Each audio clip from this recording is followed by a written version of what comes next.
धन का एक अच्छी जगह इन्वेस्ट करते हैं, व्यय करते हैं। अच्छा जगह है क्या? जैसे भगवान अगर कागज का मुकुट धारण किए हैं तो उस मुकुट को हटा करके चांदी का मुकुट धारण करना, ये सदुपयोग हुआ ना। अगर भगवान का गर्भगृह ऐसे ही पत्थरों का है तो भगवान का जो गर्भगृह है ना उसे चांदी में परिवर्तित करना, ये संतों का शौक है। और जिस संत के मंदिर में जितना ही सुंदर रूप से व्यवस्था होती है भगवान की, मनुष्य की नहीं, कि एसी लग जाए भैया चेलों के लिए और अच्छा कूलर फ्रिज लग जाए पानी पीने के लिए, कूलर लग जाए हवा लेने के लिए, अच्छा रूम बन जाए यात्रियों के लिए, और भगवान क्या कर रहे हैं? उसी पुराने खंडहर में अपने कर्म को कूट रहे हैं। ऐसे नहीं, वहां संतों, हमारे यहाँ संतों का बड़ा मान्यता है। और अयोध्या के जो संत होते हैं ना वो भगवान के अतिशय प्रेमी होते हैं, और वह अगर पैसा पाते हैं तो शिष्यों पर नहीं खर्च करते हैं, वो क्या खर्च करते हैं? कहाँ कि भगवान की कितनी सुंदर व्यवस्था करा दी जाए। भगवान का पार्षद अगर फूल का है तो उसको चांदी में परिवर्तित कराया जाए, अगर मुकुट चांदी का है तो सोने में परिवर्तित कराया जाए। वो उनका तो धन नहीं ना है, वो भगवान का धन और भगवान के लिए कर रहे हैं। माई बाप, हमें भी अपने जीवन में इस विचार को लाना चाहिए कि अगर आप भगवान के मंदिर में जा रहे हो तो अपने शिकायतों को ही ना आप बताओ,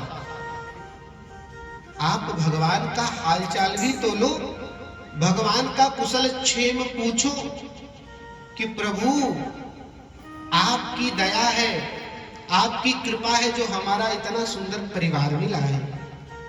अब आप जब मंदिर में जाओ तो भगवान को यातनाएं सुनाओ, भगवान को शिकायतें सुनाओ कि प्रभु आपने ऐसे कर रखा है, प्रभु आपने ये काम नहीं किया, प्रभु आपने हमारे बालक को अच्छी जगह नहीं पढ़ाया, बालक को आईपीएस नहीं बनाया, बालक को कोई सरकारी नौकरी नहीं दिलाई।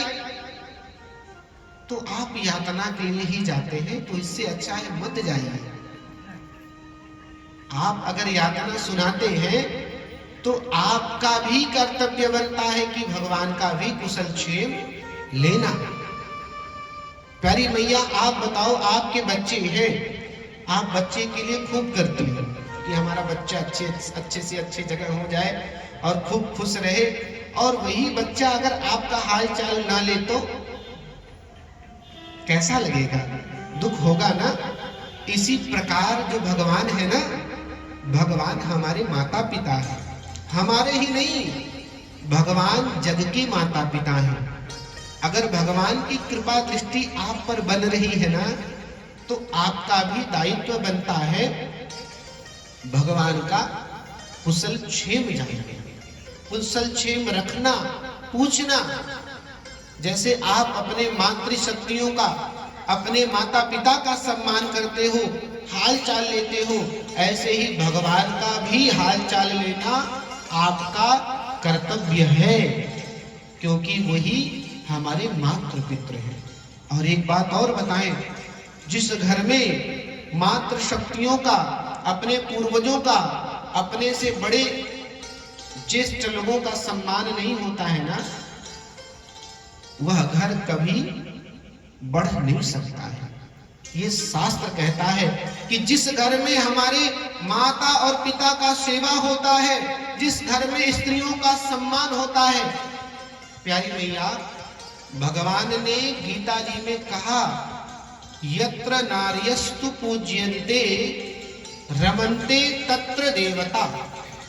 जिस घर में नारियों का सम्मान होता है, जिस घर में नारियों का देवी के रूप में पूजा होता है, और जहां पर पितरों को तर्पण दिया जाता है, वह घर ना मंदिर के समान है। उस घर में साक्षात ठाकुर जी विराजमान है, और उस घर की वृद्धि कोई माई रोक नहीं सकता है। ये मेरी